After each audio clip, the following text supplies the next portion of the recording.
биздин айылда сайыз убагында малга көбүрөөк көңүл бурулган, туурабы? Ошол сайыз убагында айыл өкмөттөрдүн бир кандайдыр бир райкомдордун бир ооз сөзү менен бир ортоңку кыштоолорго, коктоолотторго сарайлар курулган. Баягы союз тарап кеткенден кийин ошол сарайларды баарын талкалап жоготтук. Талкаланды, жок болду, бирок орду турат.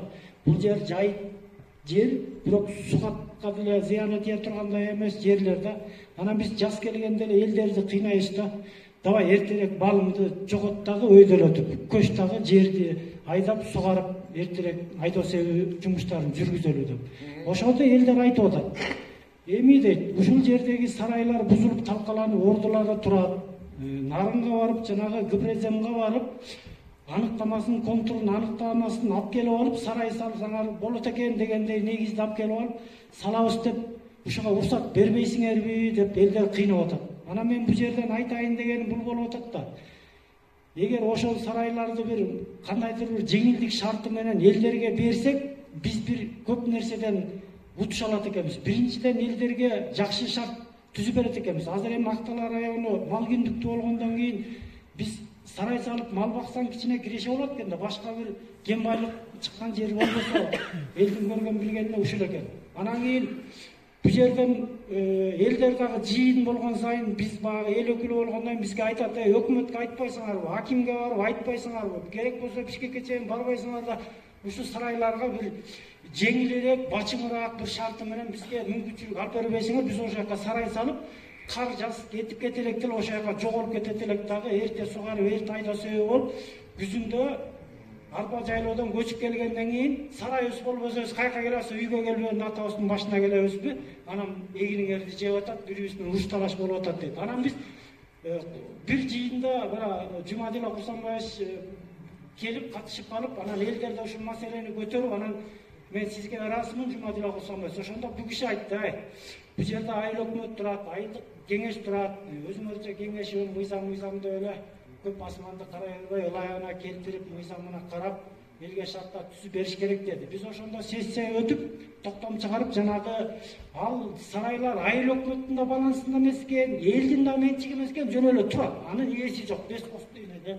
Чечиш керек, бул маселе чечиш керек. Анан мен ошону биз токтом чыгарып, элдерге макул салгыла, госрегистрге акымдет бергиле десек, мына бул талант өзүм эле тең түшүм отурат, барсам жок, муну мыйзам жайында караш керек, муну деген айыл өкмөт муниципалдык менчикке алыш керек дагы, анан аукцион кылып туруп элди бири менен бирин тебиштирип туруп, анан миллиондорду төккөнүнө бериш керек да, анан оформить этилиш керек дегендей негизди айтат. Же 3 жылдан 5 жылга чейин сотто жатыш керек дегендей нерсени айтат да. Анан мен сотко келип туруп, өзүмө кирип туруп айттым, ушундай сарайларды силер чечет дегендей кылып атат да, кандай жагынан чечесиңер десек, ой байке, жок, биз айыл өкмөттүн жеринде турган сарайды чечет жок, биз эч чече албайбыз. Бизге сотко чыр чатак менен келген маселени гана чечебиз, биз ал сарайды айыл өкмөт өзү эле чече берсе деген. Анан биз токтом чыгарып койгонбуз, бирок сарай салынбайт мына. 3 жыл 5 жыл сотто туруп күтүш керек дейт. Биз деген архивден изилдедик, ал эч кимге тиешеси жок сарай экен. Эми ушуну бир жеңилирээк жагы менен элдерге чечип берсек, түшүнүктүү. Ууру бөрүдөн дагы биринчиден кутулат экенбиз да. Маселе союз мезгилинде курулуп калган сарайлардын орду боюнча сөз. Ооба, түшүнүп атам. Ал бизде кейинки сарайлар ошол мезгилде сарай болуп, баягы ипрашат менен каттоодон өтүп, курулуш алдындагы жер деп түшүнөт. Кийинкилердин документи жок. Анан ошол мурдакы документи жок, бузулган сарайдын ордуна жаңы сарай курууга деп. Алга келгенде айыл өкмөт чечим чыгарып бере албай атат, ал жайыктап кете ойлоштой турган жер, айыл жазуу багытындагы жер. Госрегистр айтты деген сөз, госрегистрге трансформация болуп, чечим кабыл алынгандан кийин да каттоодон өткөзүлөт. Ага чейин алып каттоодон өткөзүлөт.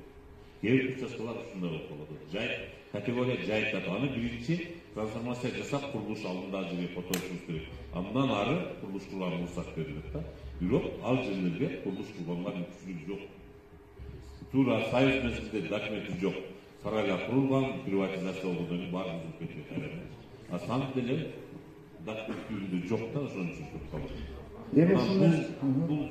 Бул массу эмес, бул частичный. Ооба да, бул эми көп эмес да. Ошон үчүн бир ыңгайынан айтып атабыз, чечим кабыл алынса, жер трансформацияга жатса, мыйзамга жол берсе, трансформация жасап беришти, андан ары курулуш кылганга болот. Bunun yerimizden tak karayız.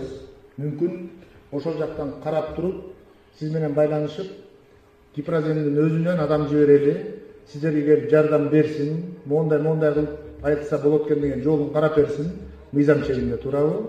Карап берсин дагы негизи бюрократия болбош керек да. Бизде эми чындап эле карап көрсөңүздөр, өзүбүздүн жерибиз, өзүбүздүн айылыбызда мурда Союз учурунда сарай турган, ал сарай үйдө кайра эле өзүбүз барып талкалабадык беле, туурабы? Анан талкаланган сарайдын ордуна кайра өзүбүз барып кайра эми баягы сарай куруп алабыз десек курулбай атат да азыркысы. Негизги нерсе туурабы? Көрдүңүзбү? Бул нерселерди биз мындай эртерээк чечип, карап көрүшүбүз керек да. Эгерде мынакей ошол эле мыйзамга деп атабыз. Мен ушул нерсени эгерде өтө татаал болуп эле сөзсүз бир нерсе болуп анан ошону кайра салганга уруксат берилиш керек болсо, жогорку кеңешке мыйзамды көтөрүп чыгайын. Ар бир айылда бар да бул сарай, туурабы? Бирок үлүшкө берилген сарайлар мурда ошол эле кетип калбады беле. Ал башка, Түшүнүктүү. Мен сурооңузга сөз бияка жооп айтам. Рахмат.